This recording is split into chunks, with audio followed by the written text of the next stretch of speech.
Hi. Hello, hello. We are live. Welcome to day 10 of the challenge. I am Amanda Elise. Today's topic is ayahuasca and Huachuma, sacred psychedelic healing plant medicines. So if you are here, go ahead and type out where you're located. Okay, I see two people just joined. Go ahead and type out where you're located, what you're doing. If you're feeling fancy, tell me your sign. Go ahead and tell me what team you're on. And if you are watching the replay, go ahead and type out hashtag replay. And I want to say, if you are watching the replay, ask as many questions as you want, comment as much as you want, because I will be coming back to answer any questions, or just comment and say, what up?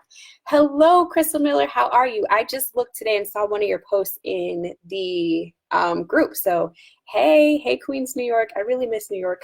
How's the weather there this time of your Taurus vibes? I feel that my mommy's a Taurus. All right, so let's go ahead and get started. So today we're going to be talking about ayahuasca and Huachuma, or also Huachuma is also called San Pedro for people who might be familiar with this plant medicine. First, let me ask you, can you hear me okay? Hey, Natasha, Mississippi, Scorpio, I feel it. Scorpios have so much confidence. Yeah, let me know. Can you hear me okay? I've got a little bit of music playing. I just want to make sure everything is fine. Okay, so like I was saying, today we'll be talking about ayahuasca and Huachuma, or it's also called San Pedro.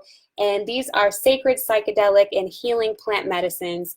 And you may or may not know about them because they are illegal in the United States, and they have been kept away from the United States, unfortunately. But we still have ways of getting to them. And today you'll learn why they're one of the best healing modalities to help you heal from unresolved trauma, unhealthy patterns, physical ailments, addiction, anxiety, depression, and so on. So today I'll be giving you a brief overview of what a plant medicine is, why I've chosen this healing modality to work with, why it's infinitely effective, what happens during a ceremony, and where you can find these medicines, since again, they are currently illegal in the United States. And if we have not met yet, I am Amanda Elise, and I help people heal from known and unknown trauma so they can free up their energy bodies and naturally magnetize a life that they love. And one of the ways I do this is through plant medicine ceremonies and retreats. And I am so passionate about this topic because I've lived it and I've seen it in others. Okay, just checking in. It's cold, Crystal, it's cold in New York. Tiff said, hey, Capricorn. Simone, Ohio, Capricorn. Okay, I'm going to go ahead and keep on going, but do keep typing to me. Let me know if you have any questions throughout this session. So like I said, I'm so passionate about this topic because I have lived it and I have seen it in others. And to give you a little bit about my personal life, I am currently traveling the world full time. I'm currently in Costa Rica as we speak. It's like raining outside. I don't know if you guys can hear it. I'll be in Peru the week after next, and I have been traveling the world for the past 2 years. I've visited 18 countries, and I've created this lifestyle, one, with the help of God. I definitely want to give credit where credit is due. It's not just all me, and I want to put that out there. Without God, none of this would be possible. And also, I think part of the reason I'm loving my life is because I took the time to heal so that my desires naturally manifest. And I took the time to heal that which does not serve me. And so I'm automatically attracting a life that I love. And if some of you know me, you might know that I spent years coaching and teaching manifestation courses, and I was so passionate about it. And I loved all of the testimonials and the things that all of my clients were able to do and create in their lives. And then I fell out of love with it. And why did I fall out of love with it? I fell out of love with it because I realized that, manifesting is fun, but manifesting to me always said, I'm missing something, right? Like I need something in order to be happy. And so now I want people to live from a space of such joy and such abundance that they love their life every single day. And so teaching manifestation, it doesn't resonate with me, anymore, but this is why I'm so passionate about this work. And so why am I saying all of this? And I'm not saying all of this to impress you. I don't know if you're familiar with Les Brown, but one of his quotes is, I do not say this to impress you. I say this to impress upon you, which means you too can live a life that you love, a life of freedom, a life where you just naturally magnetize the things that you want, right? So we are all vibrational beings. We're all transmitting and receiving signals 24/7. We are magnetic. The exact signal that we're putting out will be attracted to us in like kind. So let's talk about why it's so important to heal. And everyone has different reasons for healings. And I'll share my perspective and why it's one of the most important things to me. But I do want to acknowledge you in this moment and just say you are part of this challenge, which means you take yourself seriously. You take your life seriously. You have a level of self-love that should be celebrated. And I just want you to take time to really pat yourself on the back. You could be anywhere in the world right now. You could be doing anything, but you are taking the time to learn about how to better yourself. And that is a level of self-love that will help you accomplish your spiritual goals and your quote unquote real world goals. And so one of my favorite quotes ever is by a woman that I used to work with. And I'm not sure if this quote is by her or by someone else. I haven't looked it up, but I know she used to say it all the time. And the quote is, "The system with the least diversity conducts the most energy." And so what does this mean? Does anybody know? Go ahead and type it out if you do know. Natasha, will I share why it's illegal in the US if it has helpful properties? You know, there's a lot of conspiracy theories, Natasha, so I can send you some links afterward, but there are a lot of conspiracy theories on why it's illegal in the US. But a lot of psychedelics are illegal in the US. Actually, and I do take that back. I was going to get to this later, but there are churches, I know there's two, I think there's 3 in total churches in the United States that are legally able to administer ayahuasca because they're doing so out of a church. So if you send me like a DM, I could send you the name of those places if you would like to experience it in the US. So does anybody know what that phrase means? And I'm going to go ahead and see if I can pull up Facebook on my phone while I'm waiting.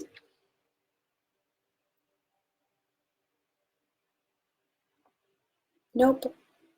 No one knows what it means. Okay. Will I share why it's okay? Illegal in the US if it has helpful property. Anybody know what? All right, now I have this right next to me. Okay. All right. So this phrase, what it means, this quote, "The system with the least diversity conducts the most energy." Once again, we live in a vibrational universe. You are energy. Everything is energy. Your body is energy. And like attracts like. Whatever vibration you're putting out, whatever vibration you're offering, the universe is picking up on. Okay, Natasha said, can you repeat it? Yes. The system with the least diversity conducts the most energy. And thank you, Natasha, for if you ever need anything else, let me know. Yes, Kent. Energy travels to the path of least resistance. Yes. Yes. So let me, explain just a little bit further, but that is totally right, Kent. So whatever vibration you are offering, the universe is picking up on. When we put out a clear signal, the universe is able to respond clearly. If we put out a weak or blocked signal, the universe responds in like kind. So I like to think of it like this. Imagine you have a power strip that's connected to a lamp. And I don't know what's the actual technical term for a power strip, but you guys know what I'm talking about with all the electrical sockets. So imagine you have that and it's connected to a lamp. When you initially plug the lamp cord in, the light on the lamp is bright, it's shining, it lights the room, you can feel it, you can feel its warmth. Now imagine someone else comes by, or maybe even you yourself, and you want to use that same power strip for your hair dryer, right? So you plug it in, turn on the hair dryer, and now what happens to that lamp? It dims a little bit, right? Now, let's say someone else comes by with a blender and they want to stick the cord in with the blender. What happens now? a little bit dimmer. So you only had a set amount of energy, and that energy went to the blender, it went to the blow dryer, and it dimmed the light.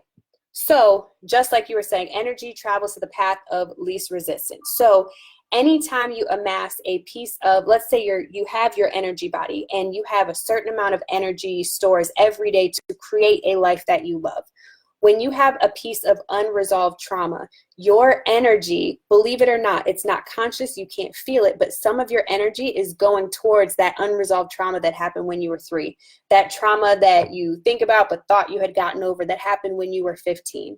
And they are energetically pulling on you and your own energy system. And again, sometimes so subtly that you are completely unaware. But once you remove them, remove all the unresolved traumas, or diversity, as I like to call it, system with the least diversity conducts the most energy. So now you are clean, you are clear, and you have more energy available to you to create a life you love. And I also want to say another reason why you want to take time to heal is because when you have traumas held in the body, they represent a certain vibration, a certain energy. Each trauma has a certain energy, a certain spirit, a certain feeling.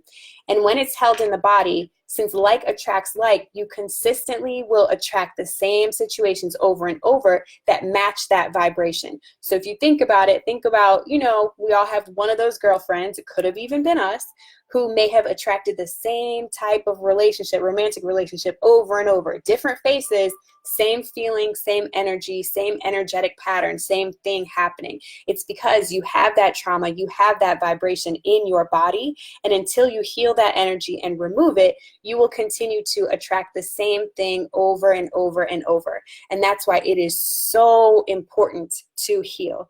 And this is unequivocally why plant medicines are one of my favorite healing modalities, because time and time again, you hear of ayahuasca experiences where people have visions of their childhood and a memory that they had completely forgotten. They haven't even seen that memory since they were 3 years old. They're in the ceremony, they're reliving it. They're like, oh my God, I haven't thought about this since that exact moment. And you also hear of, and in my case as well, people who connect with their ancestors, or people who may connect with their own past lives, and they see ancestral trauma that has been passed down through the DNA, or they see past lives, patterns that they're still playing out to this day.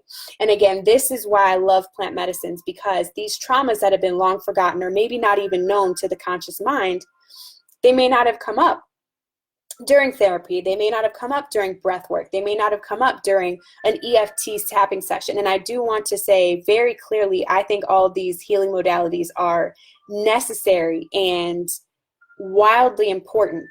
And I think they all play a different part. So for the unresolved traumas you might not know about, and you need a little bit of wisdom, a little bit of help, plant medicines are here for you.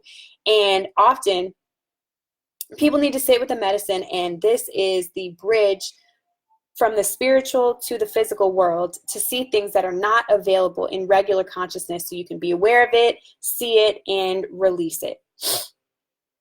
So what, again, is a psychedelic plant medicine? So when people talk about plant medicines in a psychedelic context, they're referring to plant medicines like magic mushrooms, ayahuasca, Huachuma, and when these plants are ingested, they have psychedelic properties that take you on transformational inner journeys of self-reflection, profound consciousness, etc., that help you in highly profound ways. So while some people may do psychedelics recreationally, stronger plant-based psychedelics such as ayahuasca are not recreational. Number one, you cannot do these by yourself. You absolutely need the help of a shaman or an ayahuasquero who has been trained years and years and years on how to work with these medicines. Also, it's not pleasant. You will have highly unpleasant, you may have highly unpleasant physical side effects. You will be nauseous, you'll be vomiting, you might, let it go out of the other end, and this is called purging. You go through an intense psychological distress, or something called an ego death, that you may feel like your ego is dying during certain parts of the journey. This is ayahuasca is more often than not completely unpleasant psychologically. As you work through these past traumas or situations that might speak to traumas you're dealing with right now. So like I said, you might vomit, cry, scream, purge, or just feel completely at unease the entire time. So why do people come to ayahuasca for psychological burdens?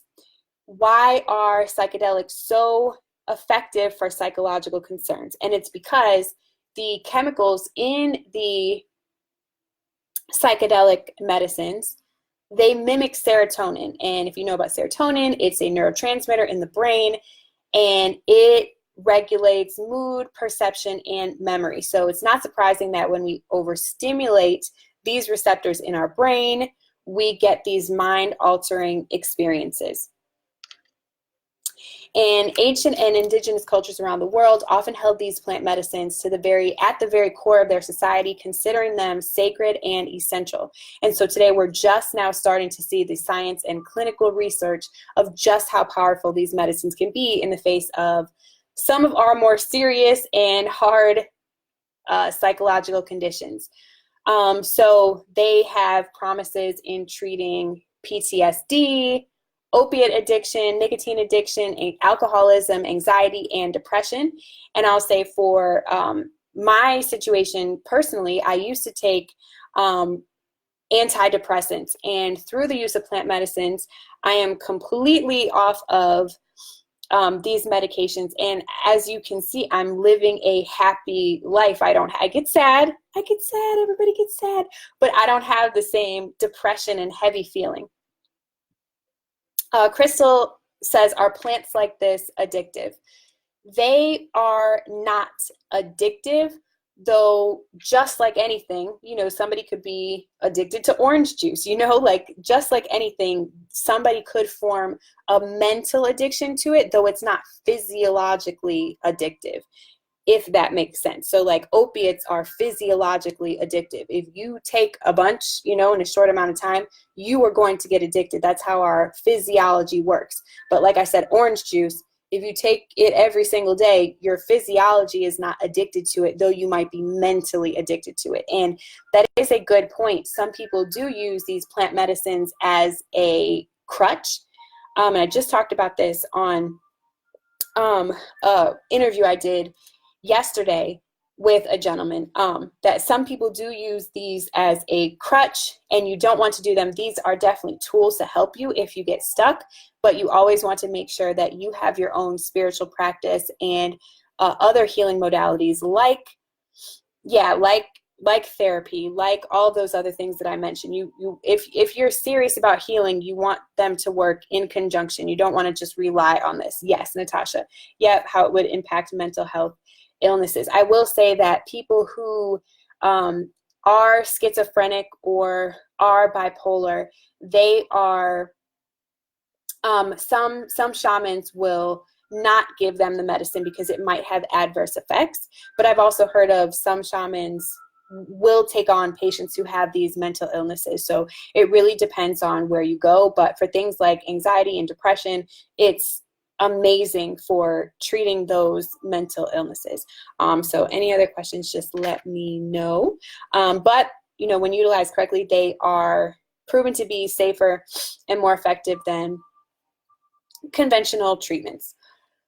And prescription medication. Like I said, I'm living a happy life, and very happy the plants helped me realize I didn't need any type of antidepressant. So out of the numerous plant medicines utilized by indigenous populations of the Amazon, none are as interesting, complex, or mysterious as ayahuasca itself. So what exactly is ayahuasca? Because I've been talking about it. It is a psychoactive medicine indigenous to the Amazon rainforest and the only combinatory vision-inducing agent in the world. And I'll explain what this means. It's made out of the ayahuasca vine. I'll spare you guys the scientific name. It's very long. And it is made of the chacruna plant. So these are two items combined to make ayahuasca. And ayahuasca is a portal to the spirit world. And this has completely baffled scientists and anthropologists for centuries, because the origins and the use of ayahuasca in the Amazon are lost in prehistory. No one can say for certain where the practice may have originated. And sometimes this brew, ayahuasca, is referred to as a hallucinogen, but there's no such thing. And this is definitely a theory, and it's definitely my belief, because a hallucinogen produces a visual phenomena that is rooted in your individual psyche. But ayahuasca opens up the channels of the spiritual world, and so the drinker and participant is able to bear witness to that spiritual landscape. So it's opening up a portal, whereas hallucinogens are just, going off of your own psyche and things that you've seen. And out of all of the other visionary plants, like I said, this is the only one that's made up of 2 plants, and this is where the mystery comes in. So in the Amazon rainforest, and this is like so important, in the Amazon rainforest, there are 80,000 higher plants that grow in the lush environment, 80,000. And about 10,000 or so, maybe, who's walking around counting, are vines. And so virtually all of the plants in the Amazon have leaves, and yet somehow during the course of time, somebody figured out how to use one particular plant with another plant and combine it to create a psychoactive agent. Hello, Akasha. So they're not psychoactive by themselves. I want that to be very clear. Only when they are combined. And so if you think about this, this is not a trial and error type of thing. No one was combining 80,000, I don't know how, whatever that would be, 80,000 times 80,000 different combinations of 2 plants. Like, that's insane. So neither of the 2 plants are like distinguished visually, like, hey, Waynette, like nothing is visually different about them. And the odds of selecting these 2 plants is like a once in a million billion long shot. So how did this take place? If you ask the shamans or the ayahuasqueros, they will say the plants told them so. And so this story really adds to the mystery of these plants. And in my opinion, you're able to very clearly see through this demonstration that there was a communication happening from the spirit realm in order to decipher exactly which plants to use. So this plant has such infinite wisdom to be able to create such a scenario. And it is one of the most potent psychedelics known. And in fact, the effects are so strong that the name itself translates into English as vine of the soul. And these plants always give people some kind of profound insight into patterns of their lives or things that they need to heal. It is important, though, to note that it is not a quick fix at all. These medicines are anything but a quick fix, and the plants will ask you to take the wisdom that you learned during the ceremony and do the work of integrating those insights into your life. So I'm going to explain what to do before the ceremony, what happens during the ceremony, how you can prepare, how the shaman prepares, because it's so impressive. So the first thing that you must do is dieta, and dieta translates into diet. And so before the ceremony, the dieta is meant to purify the body and the spirit in order to profit from the medicine in the best possible way. And attention is given particularly to food and drink, other things too, but particularly to food and drink. So first and foremost, all fermented, acidic, citrus, and overly ripe foods are avoided. And you are dieting for 2 reasons. 3 reasons actually. 1, giving respect to the medicine. You are putting in something. You're showing you're putting in something as well. It's what is it? Symbiotic? I don't know how you say that word. Is that it? Relationship? Somebody type it out. What's it? Mutually beneficial? You know what I'm saying. You're putting something in as well. You're not just collecting.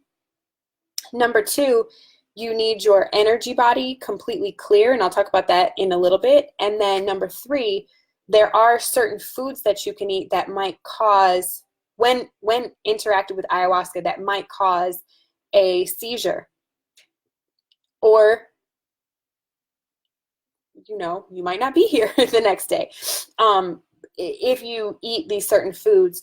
Also, if you take antidepressant medication, the compounds in that, and I won't go into that, but the compounds in that mixed with the ayahuasca, not a good mix. So like I said, all of these, this is to optimize, one reason, optimize the absorption and the effects of the medicine in the body. And as a general rule, anything that needs refrigeration, so like yogurts, cheeses, avoid.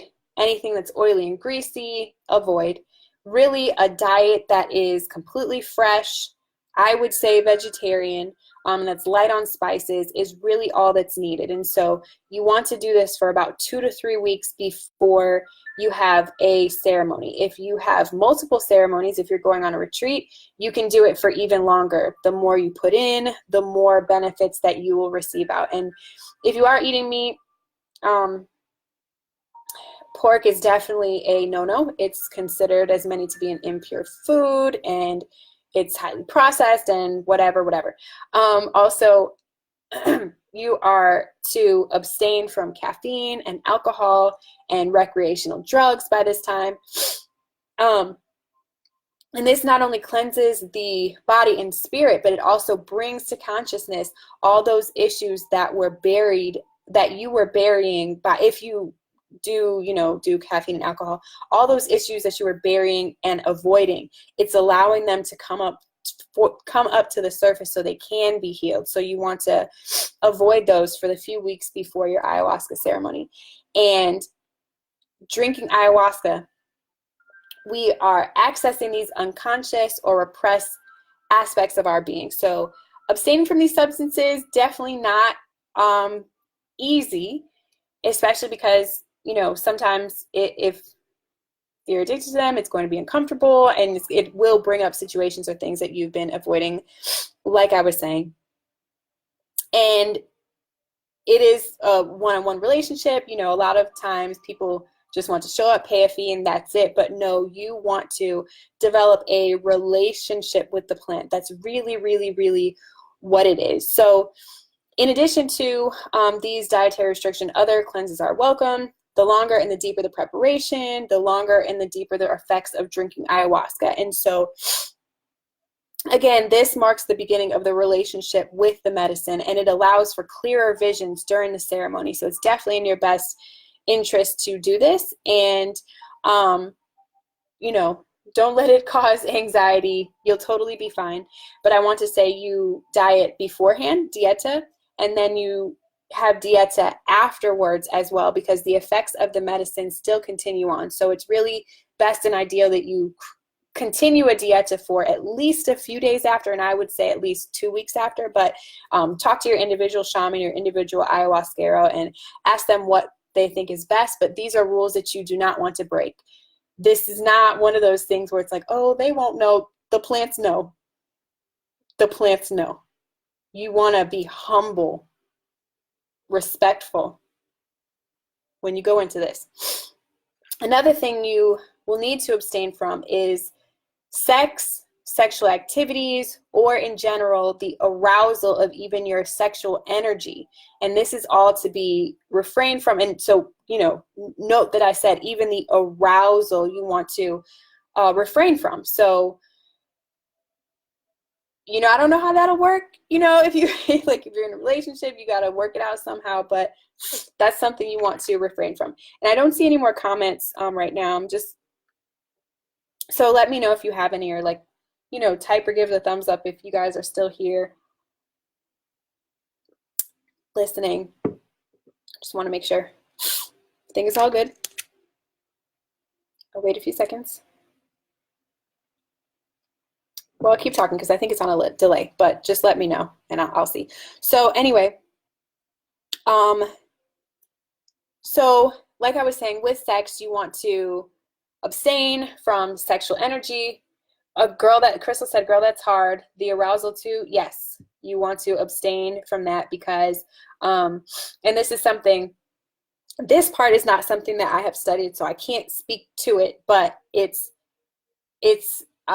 you know,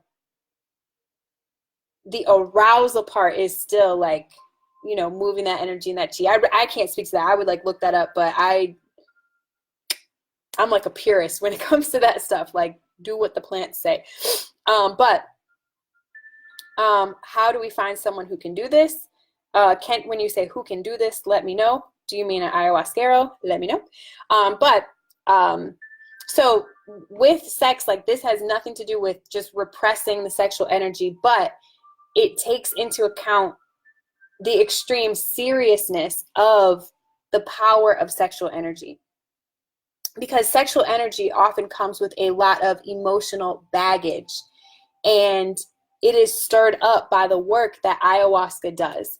And so if you go into ayahuasca with all of this, you're like in the midst of it, and ayahuasca kind of like can't cut through it. But if you don't, you know, have all this sexual energy, ayahuasca is able to go in and actually heal those issues instead of like being blindsided by them or like in the fog of it, if that makes sense. But so take it for what it is, you know, a few weeks before and a few weeks after. So Kent, how do we find someone who can do this? I don't know at what point you joined, but I am hosting a plant medicine ceremony in Peru in 2020. And when I say host, I mean I am not the shaman. I am just leading the group there. We're going to go visit a few sites. It's going to be magical. It's going to be amazing. So you can definitely get on my list. Hi, Shamika. What's good? You can definitely get on my list to be notified of when the, you know, the list opens up. But I will give more resources a little bit later, but I do want to offer that to you. I actually just held my first 2 Huachuma ceremonies here in Costa Rica on Saturday and on Tuesday. And so those are great. I'm talking a lot about ayahuasca, and I pray I can actually talk about, it's 7:32, which is crazy. I pray I can talk about Huachuma. That is actually my favorite plant medicine. So like I said, I hosted that ceremony twice this week in Costa Rica. So I'll give you guys all the tea, but if you want to, you can follow me on Instagram at spiritually dope, and in the link in my bio you'll see a list to sign up to get notified, or just shoot me a DM and I'll give you some information. All right, so there's also psychological and mental preparation, and by no means should working with ayahuasca be taken lightly. The power of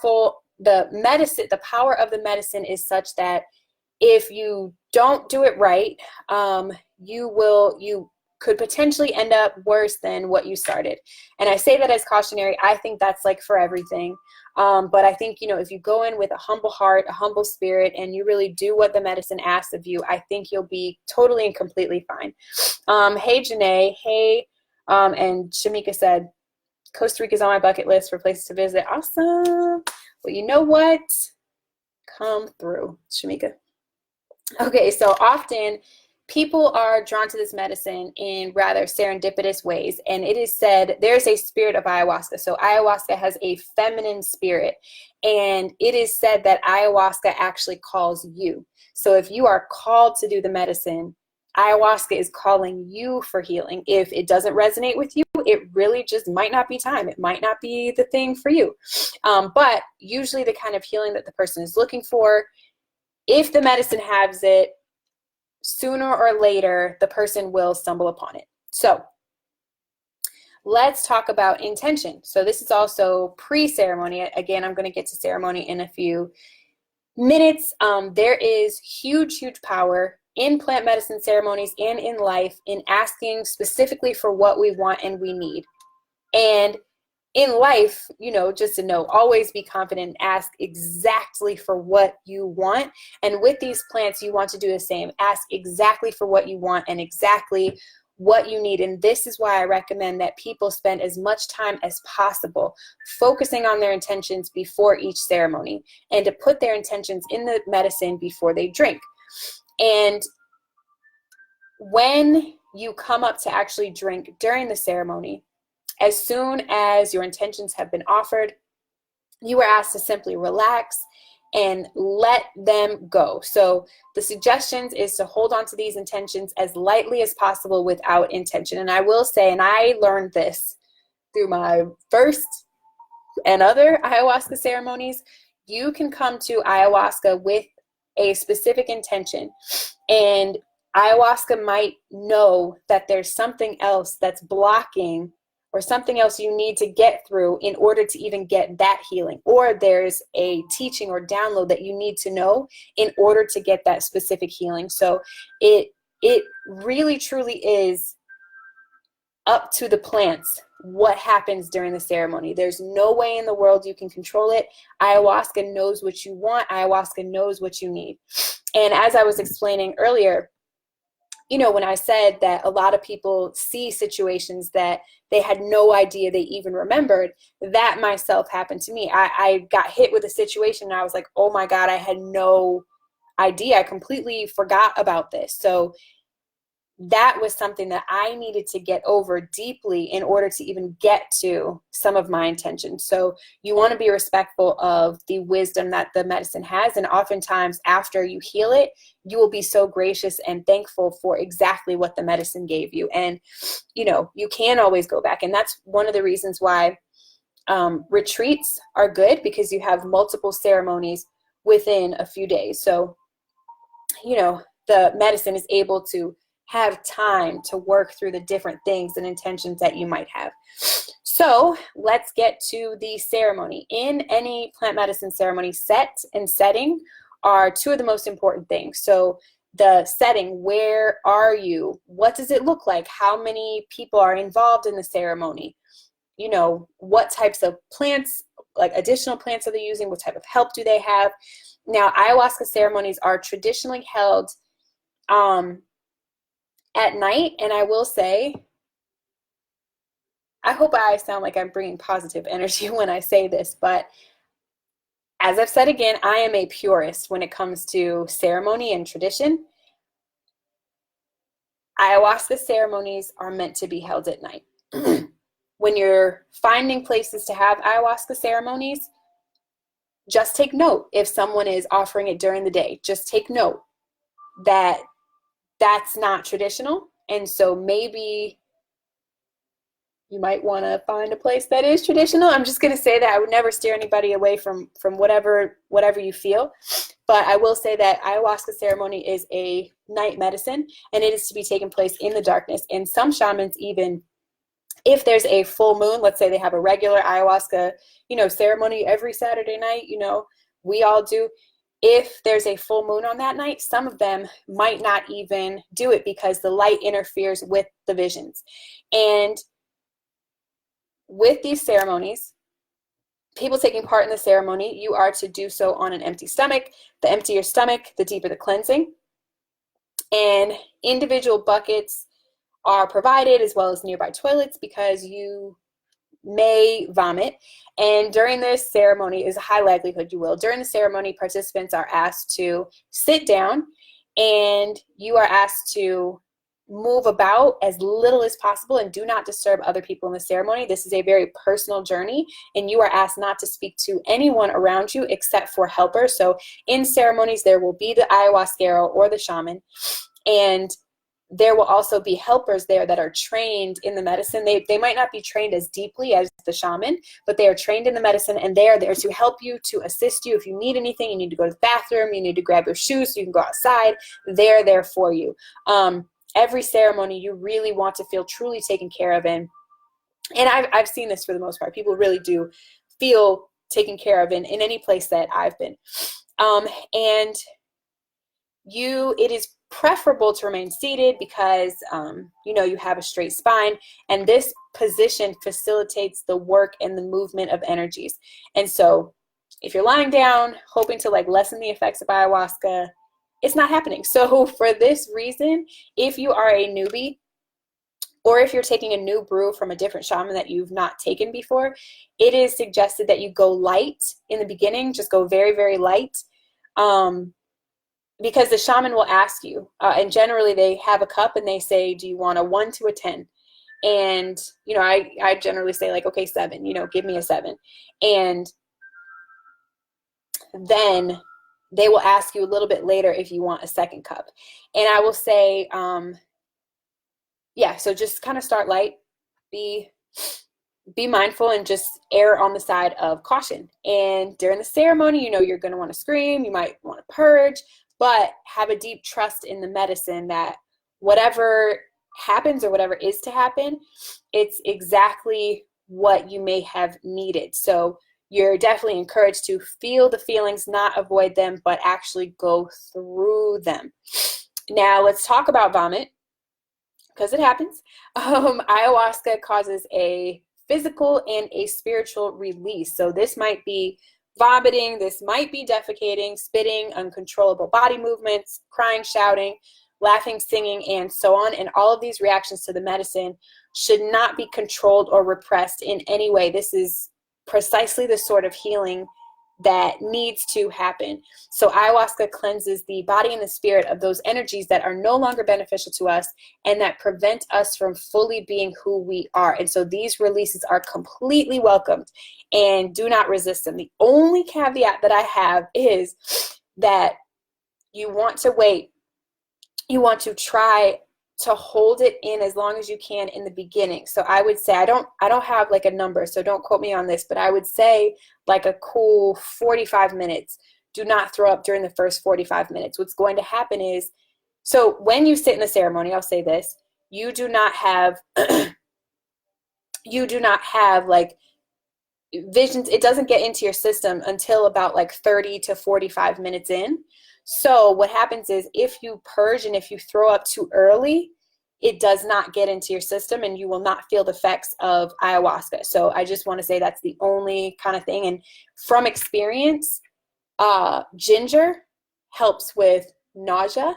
So after you drink it, stick some ginger under your tongue, in your mouth, keep chewing it, and like, count to 10, like, be a badass, like just like warrior it out for 45 minutes. And then maybe once you start to see visions, then you can finally let go and purge and release. Now, this is my own feeling, and also by the shaman that I work with. So, if you feel you absolutely must throw up, ask your shaman, talk to them, whatever. I don't claim to be, a know-it-all here. So Leanne says, hey girl. I said, hey girl to Leanne.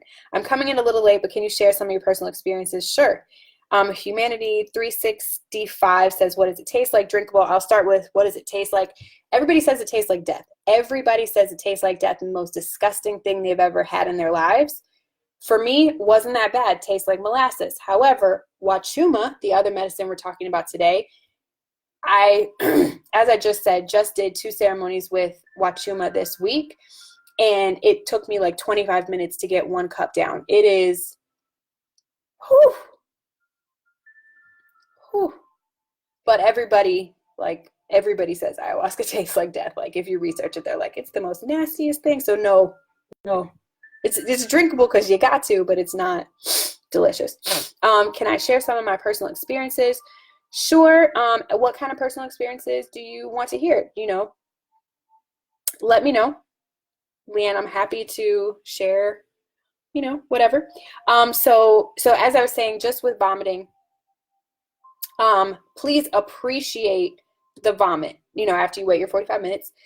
A lot of people think of vomiting as getting sick. People talk about that all the time, like, oh, I think I'm going to be sick. But when you're in ayahuasca, think of vomiting as getting well, because these purgings that are coming out of every angle, every side, every whatever, your eyes, your mouth, your whatever, these are energetic and spiritual releases of energies that no longer serve you. So I can, Leanne, say one experience I had, but this was on a different plant medicine, that when I threw up, I felt darkness leave my body. And I've been, I felt like it was a huge shift. Like a lot of people, you feel that it feels like, yes, when you're throwing up, you're healing things, it's coming out.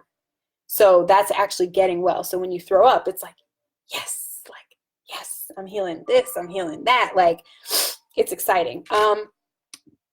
So the healing or revelations that were presented to you, yes. So I can say, Leanne, I think exactly what I was going back to before, when I was saying that you might come to the medicine with a specific intention, and the medicine might say, hold on, no, girl, you got to learn this first. And here's the difference between ayahuasca and Huachuma, which, I was going to get into later, but hey, we're here now. The difference between ayahuasca and Huachuma, ayahuasca is a very ethereal, astral, spirit realm, out in the clouds, aliens, ancestors, whatever type of medicine. And Huachuma is very grounded, very here, very now. Ayahuasca is a feminine spirit. Huachuma is a masculine spirit. So with ayahuasca, you will get revelations and you will get teachings. And these are things that you may have known before, but you feel them in every fiber of your being when you go through these experiences. So with ayahuasca, I learned, understood, and knew that there is no such thing as death.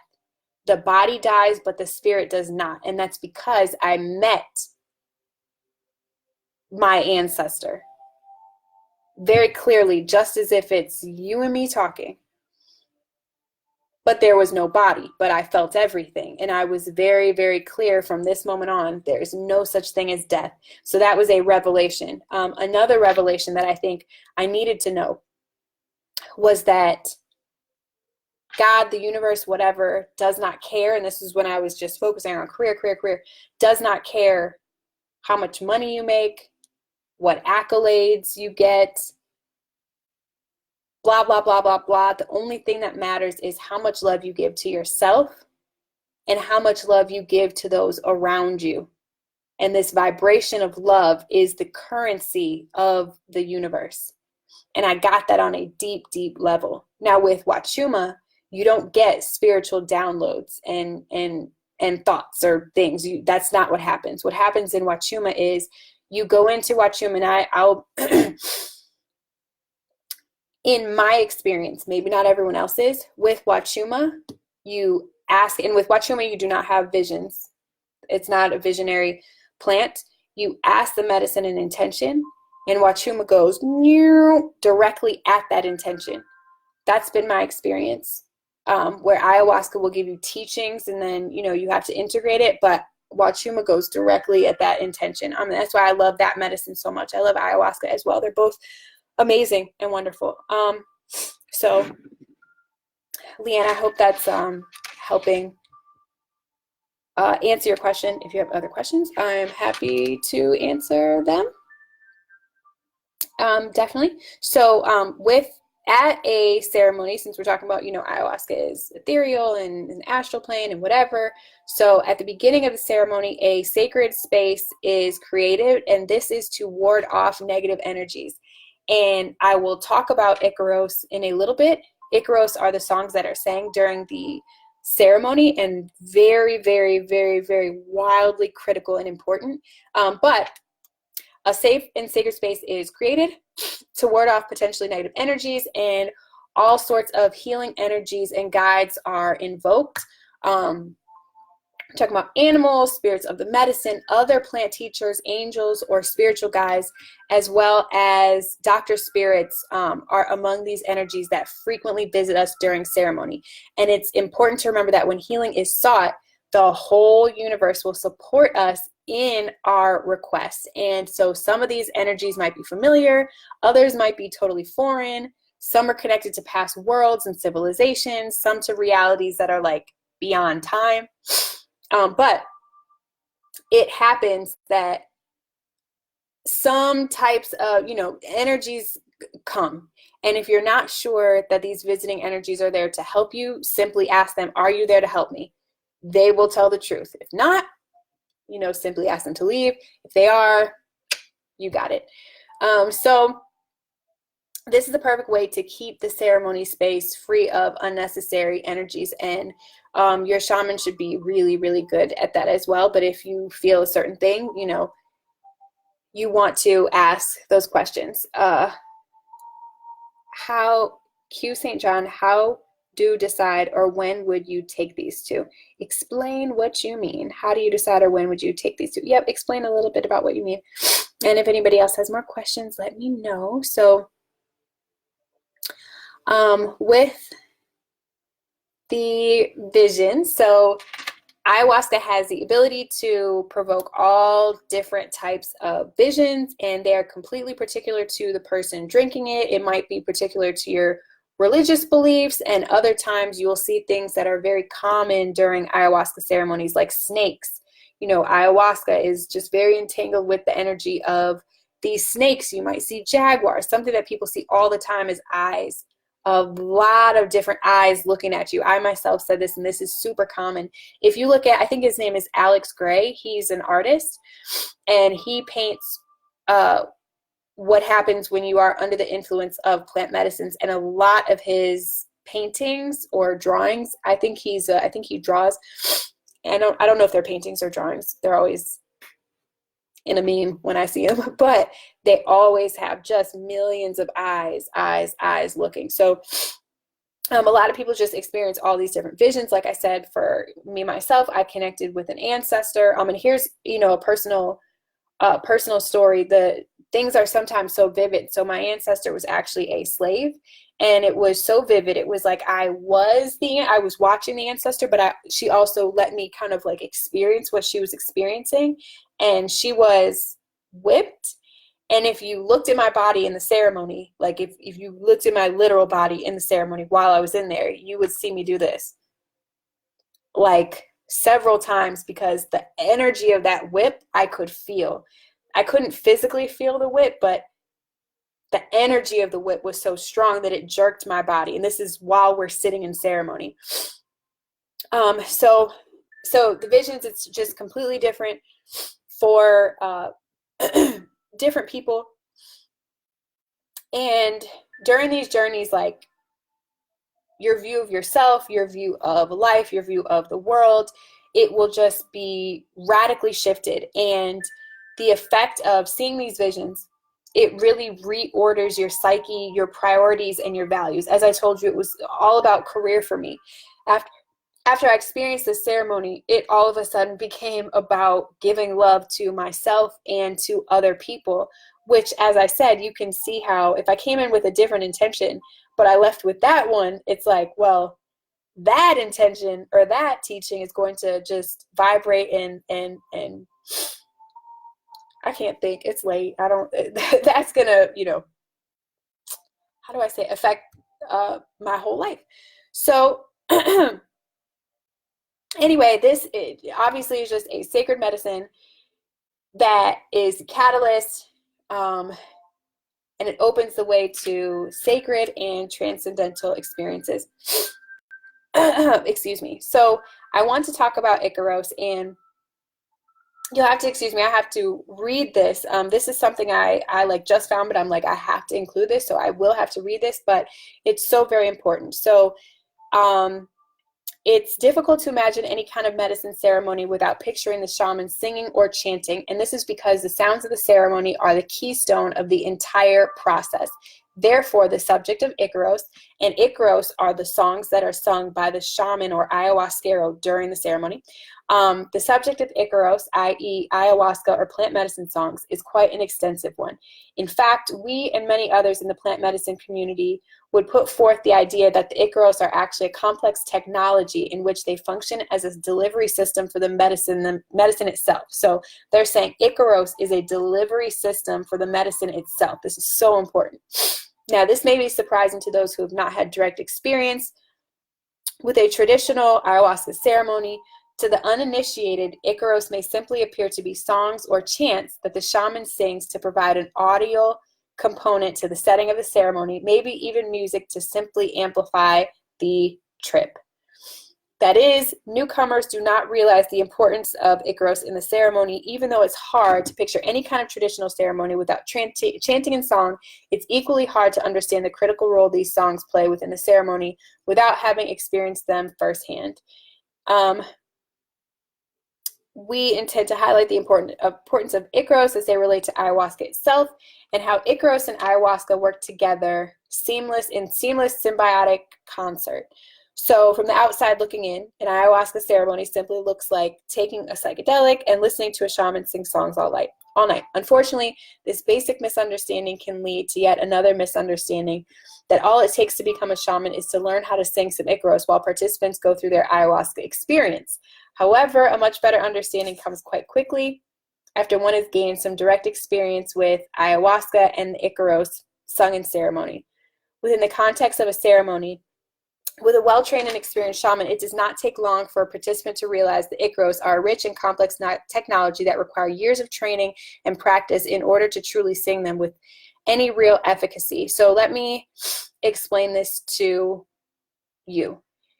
The Icaros, this post is like long. I'm going to try to attack this, but the Icaros, in short, because I know it's getting pretty late, it's 7:56.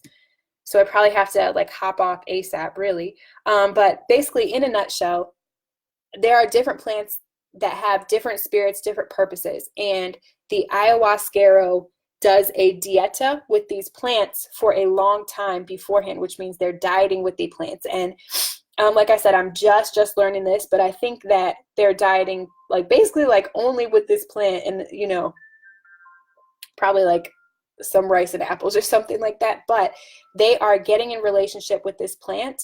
And when they sing Icaros, they're invoking the spirit of this plant. And like it said, the plant's healing modalities is transmitted through the vibrational waves of the sound.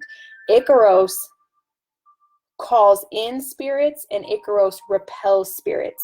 If the shaman sees someone sitting and there's like a dark energy over them, the shaman will switch gears and sing a different Icaros to ward that energy away. They might come near you and sing very loudly. They have their feathers, they have whatever, but it's because the Icaros is what controls the whole ceremony and the spirits that are in the room. So Icaros, wildly important. And I just read this and I didn't understand why, but after I had my first ayahuasca experiences, I was like, Icaros was all I could listen to. It's so weird. Like I would just YouTube Icaros and I thought maybe I just liked it, but I learned after the ceremony, the Icaros is still delivering the healing through transmitting these sounds. So naturally I was drawn to these sounds because there was still healing that had to go on, as I explained earlier.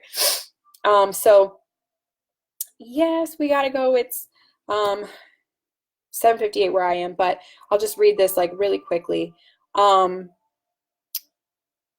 Will I just, no, I think I pretty much talked about Icaros. Do you guys have any questions? Let me know right now. Please let me know. Happy to answer them. I'll wait a few seconds because there's a delay.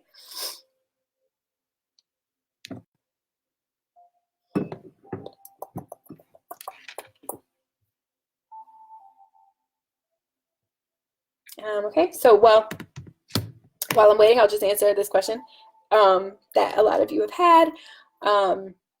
Yes, where can you find them? I personally am leading a group to Peru. I came to Costa Rica to see if I wanted to do, ceremonies here. I did a couple ceremonies here, but my ayahuasca one will be next year. It is probably going to be in March. I'm going to Peru in 2 weeks. Check out the ceremony space. I already have one ceremony space picked out for Huachuma. Locked and loaded. I love it. But for ayahuasca, I need to check out the ceremony space, try the medicine myself before I can recommend it. So you all can come with me. There will be a shaman. I would love to have you if your energy, resonates with mine. Come through. Sign up. You can go to @spirituallydope Instagram and click the link in my bio, and you can just sign up to get notified. Also, I want to show you guys this because I worked on it and I'm selling it now, but I have not promoted it at all. But if you are interested, So 90 days from now, manifestation planner. I know I talked ad nauseum earlier about manifestation and blah, blah, blah, blah, blah, but this is really a planner that just helps you invoke the energies that you love in your life. So it's really awesome. It's like daily, weekly, monthly. In the beginning, you go through like a life review process, talking about how you want your life to be. And then every week you have a habit tracker. Are you meditating? Are you visualizing? How are you invoking the energy of what you want this week? How are you giving back? So you guys can find that at 90from.com. That's 90from.com. But that's about it. Do you guys have any other questions? I would love to. Thank you for the hearts and likes, guys. Thank you so much.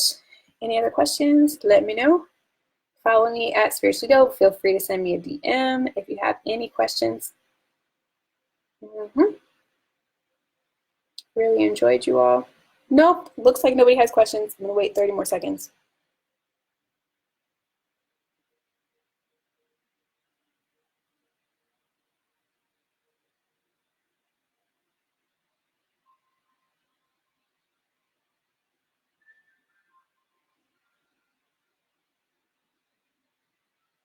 Kent Mitchell says thanks. Okay, so it looks like the time has caught up, and that's it. Well, thank you all so much. Send me a DM. Follow me on Insta. I hope you all have. Thank you. This is very, very informative. Thank you, Hazel. Like I said, if you guys want to join me on my thing in Peru, I would love to have you. If not, oh, I said I would tell you where to find. If not, literally, you can just Google ayahuasca Peru or ayahuasca whatever. There is a church in the U.S. that I have attended. It's AYA, Arizona Yahe, which also is another word for ayahuasca, Arizona Yahe Assembly. So check them out. I like the ayahuasquero. His name is Scott. Totally trust him. And they have ceremonies in like Arizona, California, things like that. And it is legal because he is a legal, good night, Shamika, because he is a legal church in the US. So you can do it and feel confident. The cop's not going to come knocking. So that's how you can find it. Okay, I'm rambling just because I like talking. Thank you guys. Have a great evening.